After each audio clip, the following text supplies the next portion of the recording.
They are the bane of many a gardener, those pests and diseases that find their way into your plants and flowers. We'll look at a number of the culprits that might hit the Northland this season and talk about what to do about them on this edition of Great Gardening, coming right up. Once the plant is infected, there really isn't anything you can do about it. The root flare is right along here, so we want to make sure that's below ground level. Watermelons, muskmelons. This is yellow or gray coneflower. This one's called Picasso in pink.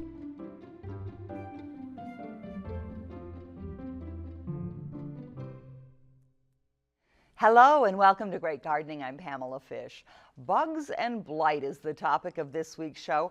Not such a pleasant thought, but a quandary for most people who grow things.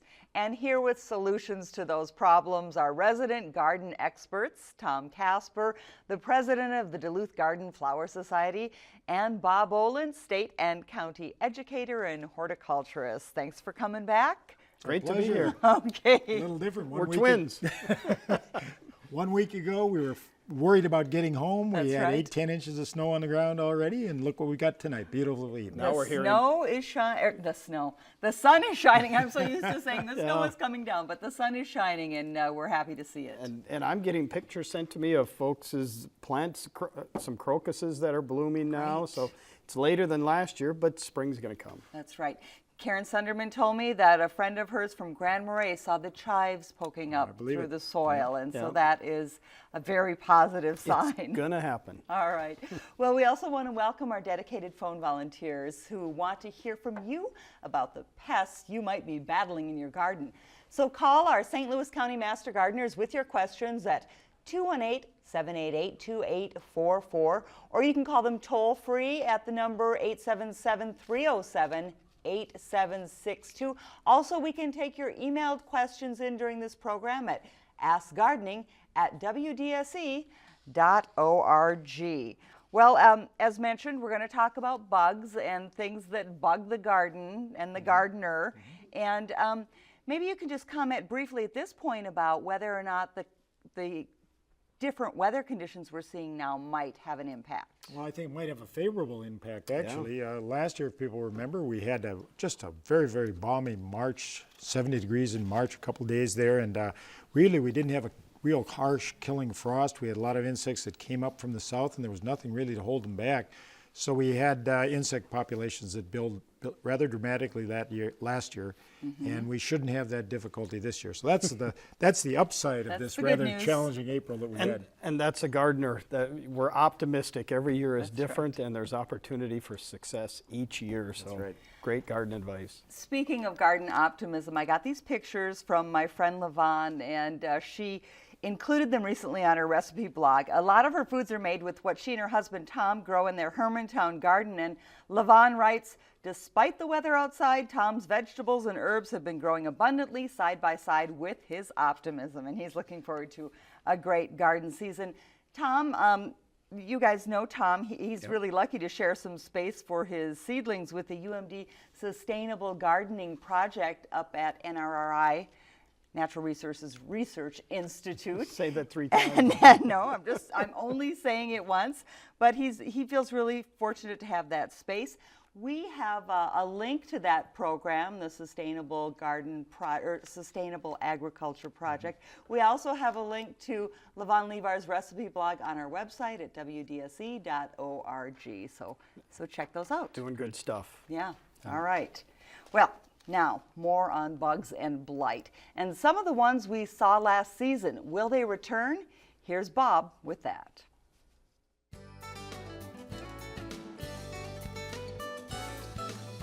So much of garden production, whether it's fruits and vegetables or whether it's ornamentals, is really in response to the type of weather conditions that we have. We saw the expression of a number of different insect populations that we hadn't seen in the past, including the variegated cutworm, as well as a lot of leaf hopper, and as well as cucumber beetles. And we really had a minimal amount of foliar disease pressure. The early and late blight septoria on the tomato crop was minimal this year compared to what it's been in the past. But those hot, dry conditions also resulted in some powdery mildew on other crops where that particular fungi responded quite dramatically to hot, dry conditions. So we saw things this year that we haven't seen in the past, and basically it's a result of temperature, relative humidity, and the type of moisture that you have. Powdery mildew is a fungal disease that responds to hot, dry conditions. What you're seeing on the leaves, the white powdery material, is really the spores. It's a type of fungal disease that continues to reproduce, continues to sporulate. So we're still getting reasonably good yields from the vine crops, but we had a lot of pressure late in the season with that particular disease. We had another disease problem called downy mildew, which is different. This actually was a result of the moist conditions we had earlier in the season, and that's actually a water mold different than these type of fungi and really relies on very moist and liquid conditions. If this is repetitive and if these water patterns and weather patterns continue to be similar to this season, then in the case of powdery mildew, we really want to look for resistant varieties. And it's really a very simple virus-like disease called a mycoplasm, but it's carried or vectored by leafhopper. So you can see here on this carriage pet, we've got a heavily infected area here that was actually damaged by hopper burn. But in addition to that, the carrots themselves were infected with the aster yellow virus, which is carried by the leafhoppers. The leafhoppers are small winged insect, green in color, and they do jump on you. The leafhopper actually carries the disease into the plant's DNA, and then as the DNA is changed by this mycoplasm, the expression of the DNA changes. In other words, you change the DNA and then the colors change, the forms change. So it has this broad general description of aster yellow because it was first recognized and identified on asters, where the colors of all the asters changed, but it's also seen on a number of edible crops as well as ornamentals.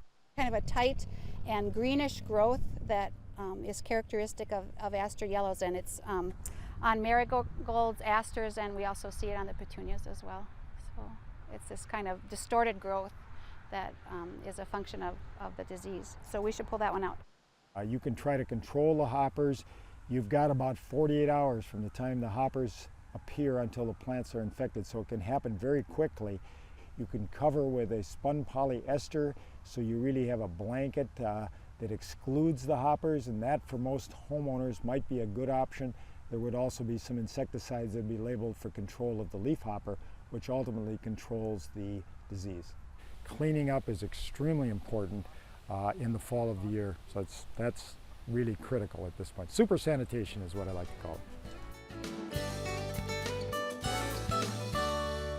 Okay, so one of the best solutions, pull it out if it's been infected. Yeah, you really, if you have a problem with aster yellows, and they can really infect a lot of vegetables, a lot of annual flowers as well, take them out, get them off site, and also control all your weeds around your patch, because this particular disease pathogen can actually overwinter in a lot of disease material, and then the leafhoppers come along and they jump in.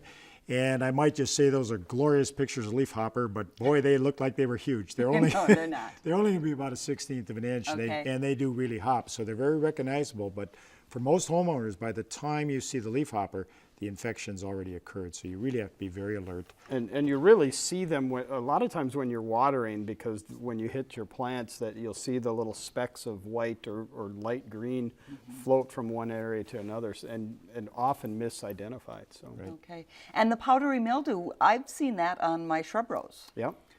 And of course, lilac's a big deal in lilacs in the fall. So. And we're seeing more of that. We'll have to see what happens this year. We're predicting kind of an average season, which might be good, although the heat was kind of nice for crops like pumpkins and squash last year, but we also got the powdery mildew that came with that hot, dry summer that we had last year. There are topical things, though, that you can put on? Not really, and powdery mildew is not really that aggressive. It's more of a superficial fungi that sits up on the surface rather than getting down systemic into the plant. Okay. Attacks late in the season, most of the fruit's already formed. You really have to look for resistance in some of your varieties and varietal selections. But the downy mildew, you can maybe control a little with some adjustments to what's going on. Downy mildew, even though the name is same, the fungi is quite a bit different, and that has attacked impatiens, done quite a bit of damage. We would expect if it stays moist to see quite a bit of downy mildew problems again. There we could use a general broad fungicide like chlorothalonil would work for control there. And really one of the great ways of controlling powdery mildew and some of the other things we've talked about is good horticultural practices. So good airflow in and around the plant is going to reduce some of those problems. So. And healthy plants, good fertility, good moisture, healthy plants are important too. Good advice. Well, we're looking for some more, and our callers are looking for more advice. Mary from Superior said last summer's green pepper plants produced only 2 peppers. What went wrong? Well, you know, it's kind of interesting. She obviously didn't get, if she had big bushy plants, and we're assuming there was enough of a season there, she didn't get really good fertilization to occur there. And that could be, you know, it could be a temperature issue. It could be too hot when the blossoms were setting. Last year, we usually don't have that problem, but it could have happened last year. It could also be lack of pollinators. So we're kind of encouraging people to be sure that not just the honeybees, but other beneficial insects, we're encouraging people to leave them alone and be careful about any general insecticides that you're using. Okay. Plant more flowers. Well, Susan from Duluth planted indoors some fruit trees, some apple, lemon, avocado, but she has a problem with gnats. Has treated them with Dawn dish soap, which seems to help for a while, but they come back. Yeah, there's a couple of systemic insecticides that are rated or labeled for indoor use. What she should do is look for that if she's experiencing that as a problem. You can also use a mixture of Dawn dish soap and a little bit of vinegar with some water and spray that, and that will also help with those fungal gnats. So. And I think we want, if you're going to try some of those household remedies, very dilute solutions. Yep. We've also seen over-application. There's also an insecticidal soap, which is different than a laundry or a dish soap. It's designed specifically for control of insects and labeled for use indoors. So yeah, I think the ratio of the vinegar is about 10 to 1, so it's very diluted. So. Okay. Julie from Poplar has some pumpkins she's going to get started, but wants to know if she should direct plant or start them in the house with the pumpkin seeds. Well, the good news is she can do both. Okay. But if she doesn't have treated seed, in other words, it doesn't have a fungicide on it, particularly in a year like this, if she's going to direct seed it out in the garden, she really wants to delay her planting until about the 1st of June, because untreated seed that goes into cold, wet soils rots very, very readily and very quickly. She won't have that problem inside. The problem you have inside is don't go too early. Again, she'll probably want to start those indoors about maybe May 20th or so for transplanting out the first week in June. All right. Someone wants to try lettuce and other greens. What fertilizer do I use, and how do I prevent bugs? Well, that's what we're talking about. Absolutely. Good questions. I think the key with a lot of greens like that really is don't over-fertilize. They're not real heavy feeders. I don't think you'd want to put any additional fertilizer. Make sure that if you've soil tested, make sure your phosphorus and potassium levels are up. But don't over-fertilize. You shouldn't have major insect pests because those come early in the season, and there really shouldn't be major problems associated with any of those greens. Yeah, really something with about 5% nitrogen is all she needs, so it's really very low nitrogen content in it. So. All right. Well, here's one that might test you a little bit. Mary in Lakeside says only on a raspberry plant she's seen this pest she's never seen before, diamond-shaped shield. It's lime green and tan. Is there a new bug in town? There's always a new bug in town. There's always a new bug in town? Okay. Last year it was the variegated cutworm. That's so. right. Yeah, you know, we'd really like to see a photo of that if she could capture it, Oh, because okay. the diamond shield that's kind of an indicator of this big order called Hemiptera, or the bugs, true bugs. And it probably is one of those, and she probably won't see it again because but they're in the same family as the stink bugs, but a little different color here. So that sounds like what she's got. Maybe she can capture a picture this year, and we can help her out a little bit more. And certainly a very large bug. I mean, one of the bigger bugs that we deal with in the garden. So it's very identifiable. So. Okay. You know, we had a question that came in a while ago with some pictures, and it's about grapes. And it's from Joy Turnbull in Dunham. She said that she had these grapes for over 10 years, but the past 4 years, once the leaves unfurled in the spring, they were lovely green, shiny, but soon started developing spots on them, and the fruit set immediately and also got spots on it. The leaves had spots on it. What do you think's going on there? Kind of classic fungal leaf spot disease associated with grapes. That's the difficult part of growing grapes in this climate. When we do have high humidities, you typically have moisture earlier in the season. So she's really going to have to go with some kind of a protectant fungicide, and there are Bordeaux and copper mixes out there that are considered for use under organic production, and that's probably the best.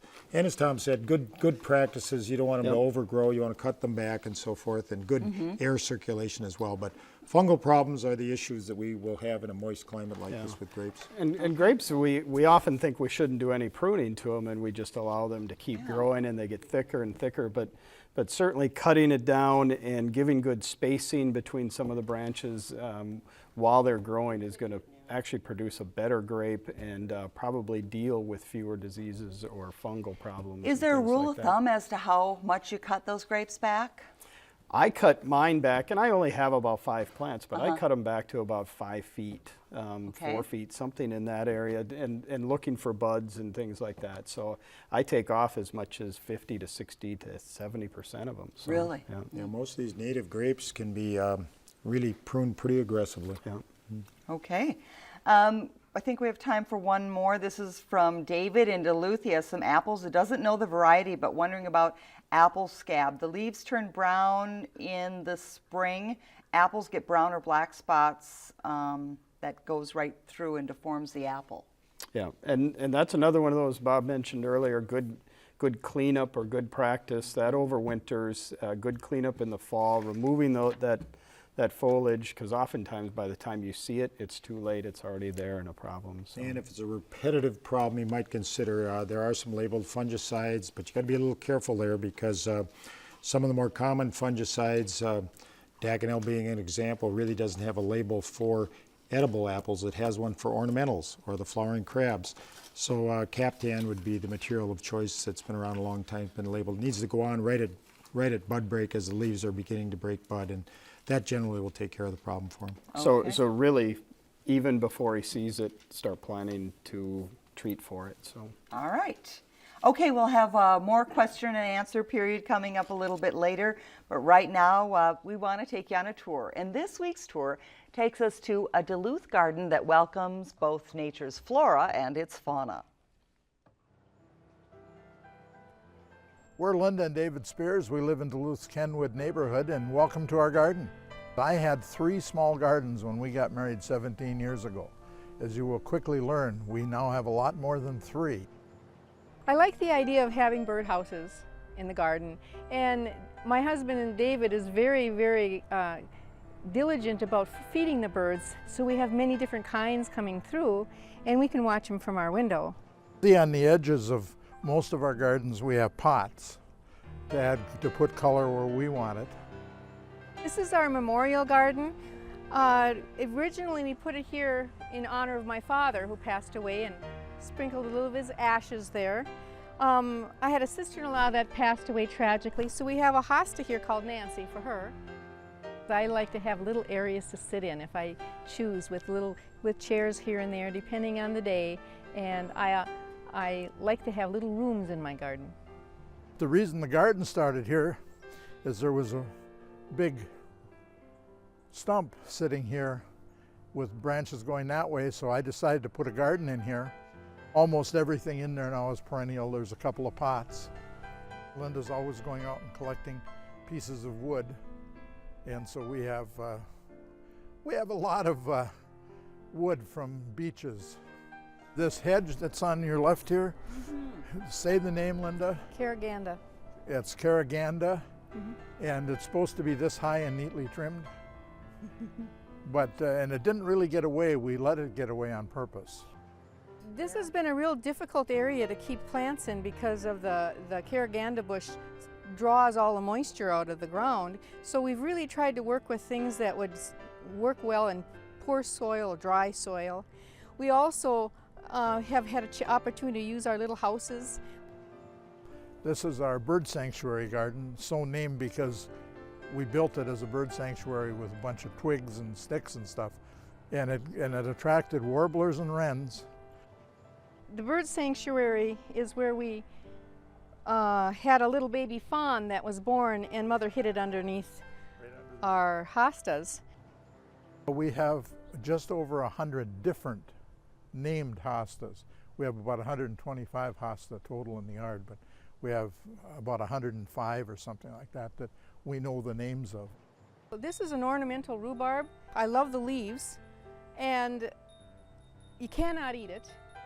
It's just for show. But look how stately it looks. The original purpose that we had the little path there was the creek to drain the water out of our driveway. And we bought the arbor, and the arbor actually sat to the north and not over the creek.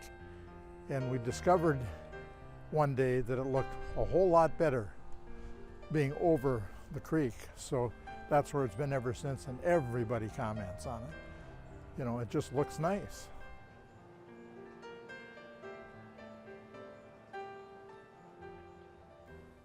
That was a lovely yard, Yeah, and love the story about the little fawn that. Yeah, they're cute then. And they're cute then until they start Yeah. eating. And David and Linda sure are great gardeners and love sharing their garden with folks. They do. They do. They're very generous with their garden and showing it off. Well, we have some more questions coming in. So let's get to those. Therese in Duluth says, what do you add to the soil for vegetables? Just for vegetables. Just for vegetables, certainly compost, and we talked about a little bit and getting a soil test and looking at what your organic matter is and your levels of nutrients and things like that will definitely be a benefit as she plants her garden. So The soil test will tell you if you're deficient in phosphorus or potassium, then you can always add a little additional nitrogen for your real heavy feeders as you go through the season. All right. Dean in Duluth has a 5x12 raised bed with sweet banana peppers, 50 plants. Wants to know if he can put those back in the same place or should he rotate those? As a rule of thumb, we always suggest rotating. If you, you know, for another season, you might be fine. But what we're seeing, particularly in intense high tunnel production, we are seeing diseases that you wouldn't expect. So anytime you come in with the same type of crop, or in the case of peppers, you should also be careful about both potatoes as well as tomatoes. You should try to rotate into other families every year if you can. it sounds like quite the gardener too to have 50 plants. That's Sweet amazing. peppers. Yeah, wow. Yeah, great. We had a question that was sent in to us from Deborah Johnson in Two Harbors. She's looking for a good ornamental apple that will keep its fruit into winter. Okay, I think the first thing is you want a good ornamental hardy apple. Okay. So zone 3 or zone 4, she might be zone 4 there, which gives her lots of additional opportunities. But, you know, we've got a couple. We've got University of Minnesota introduction, Radiant, that's been around for a long time. Pink Spires, which came out of the Canadian program, which will retain its fruit. Prairie Duchess, Yep. Prairie Fire, which it's a zone 4 variety, but that really holds on to its fruit for a long time. So she really has a number of choices that she can. Some of the newer ones, of course, are great apples for eating at the time, but don't store well. Okay. So really, if she's the ones that Bob mentioned are outstanding, that will last a long time if she's looking at storing them and using them throughout the winter. So. And they're also going to be smaller. I'm assuming if you want to retain them on the tree and fruit for birds and so Yes, forth. yes, she likes the look of them. Right. Oh, she likes the, okay. She doesn't want to eat them. She just wants No, them I there don't for- think she wants to eat them. Oh, very good. Okay. Yeah, if you can leave them on the tree and get out there for a snack or two, that generally doesn't work. but- Okay. Well, Red Baron would be another one then. So. All right, moving along, Naomi from Duluth has a yellow azalea that doesn't drop its leaves. Why? And her pink azalea does drop its leaves. It really depends on location, but more than likely it's a rhododendron rather than an azalea. Okay. And both are in the same family, in the rhododendron family, and the main difference between the two is one of them drops their leaves and the other one doesn't. That's right. Okay. Well, we did have a cutworm question that came in last week from Carolyn in Duluth. And last spring and summer, of course, we saw an infestation of cutworms. They're the little guys that first showed up as eggs on people's windows and screens. And we want to take a look. There's the larva, and then they get into the soil. And here's a look at the damage. And we want to know what to do about that. Yeah, well, hopefully the winter weather did us a favor and took those. That's the variegated cutworm. There are, as I understand it, more than 100 different species of cutworms, and the dingy climbing cutworm is the one that will take your tomatoes out. And there you can put a collar around the individual tomato plants. That'll be effective. Or just wrap it in a little newspaper at the soil line. But last year's problem, this variegated cutworm, it just took on everything. And wouldn't be practical to wrap a collar around every individual lettuce plant. Yeah. So I think that we did, however, have some biological controls that were effective there. So dipel would be a material of choice that you can have ready if, in fact, we have the same problem this year. Okay. And there's another product, organic control, like dipel. Sluggo Plus actually has an organic control in it for controlling cutworms. So. All right. Well, we also want to remind folks about something that's really special that we did last season. Our tour of spring gardens in the Bayfield area is coming up on Sunday, May 19th. There are still tickets available, and we had a great time getting on the ferry, going to Madeline Island. We had a little rain last year, but the weather I hear is going to be great this time around. We're due for some great weather. I think you said a little rain. You said a little rain. Oh, man. But it's going to be all sunshine It was this beautiful. time. Well, call if you're interested, or check our website for more information on that, because really we did have a nice time.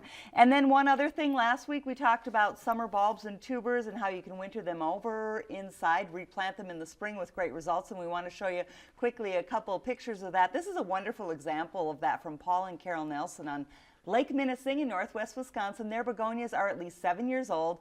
They store the tubers inside, replant in pots in April before setting them out, and their begonias get almost 4 feet tall. They are lush and they are large. Yeah, those are stunning. And are. of course, we talked about that winter care, storing them inside, meaning in a cool spot, below 40 degrees, above 32, cool, dry. Worked well for them. Give it Yeah. a try. All right. Well, that's all the time we have for this week. It went by fast. Lots of great information. Thanks to both of you for your wisdom and your enthusiasm. We really appreciate that. Thanks again to all our phone volunteers from St. Louis County Master Gardeners, all of you who called in, and be sure and check our website for links and additional gardening information. And from all of us here, thanks for watching.